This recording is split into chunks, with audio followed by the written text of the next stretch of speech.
Hi అండి, మరో వీడియోతో మేము ముందుకైతే వచ్చేసాను. ఈరోజు మనం మిర్చి బజ్జీ చేసుకుందాం. ముందుగా దొడ్డుగా ఉన్న మిర్చిలను తీసుకొని అది మధ్యలోకి కట్ చేసి అందులో ఉన్న విత్తనాలను తీసేసుకోవాలి. అందులో కొంచెం సాల్ట్ తీసేసుకొని అందులో సాల్ట్ అనేది వేసుకోవాలి మిర్చిలో. వెదర్ అనేది ఇట్లా చల్లగా కూల్గా ఉన్నప్పుడు ఎక్కడ చూసినా మిర్చిలే అమ్ముతూ ఉంటారు. కానీ బయట తీసుకునే వాటికంటే మనం ఇంట్లో చేసుకొని తింటేనే కదా నాకు సాటిస్ఫాక్షన్ ఉంటుంది, హెల్తీగా ఉంటామని.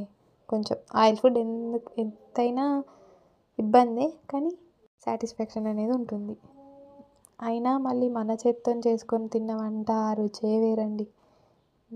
ఇలా చూపిస్తున్న విధంగా అందులో సాల్ట్ అనేది వేసేసుకొని శనగపిండిలో సరిపడా ఉప్పు, ఒక చిటికెడు వంట సోడాని వేసి వాటర్ పోస్తూ కొద్ది కొద్దిగా ఉండలు లేకుండా మంచిగా కలుపుకోవాలి. కన్సిస్టెన్సీ అనేది చూపిస్తున్న విధంగా వచ్చేంత వరకు కలుపుకోవాలి. ఈ కన్సిస్టెన్సీలో ఉంచుకోవాలి. స్టవ్ ఆన్ చేసుకొని కడాయి పెట్టుకొని అందులో ఆయిల్ పోసేసుకోవడమే.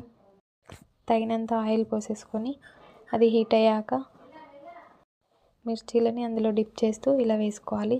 మిర్చి బజ్జీ మంచిగా ఫ్రై చేసుకోవాలండి ఆయిల్లో. ఇలా చూపిస్తున్న విధంగా డిప్ చేస్తూ వేసుకుంటే మంచిగా ఫ్రై అవుతాయి. మళ్ళీ చూడనీకి కూడా చాలా బాగుంటాయి. వీటిని రెడ్ కలర్లోకి వచ్చేంత వరకు ఫ్రై చేసుకోవాలి. మిర్చి బజ్జీని చాయ్లో ఎంతమంది అద్దుకొని తింటారో చెప్పండి. అలా కాంబినేషన్ అయితే చాలా బాగుంటుంది. నాకు మిర్చి బజ్జీ అంటే నాకు చాయే గుర్తుకొస్తుంది. చాయ్లో డిప్ చేసుకొని తింటాను నేనైతే. చాలా ఇష్టం నాకు అలా. మళ్ళీ ఈవినింగ్ టైంలో అలా తింటే, చల్లని వెదర్లో తింటే చాలా బాగుంటుంది. ఆ టేస్టే వేరు, ఆ ఫీలే వేరు.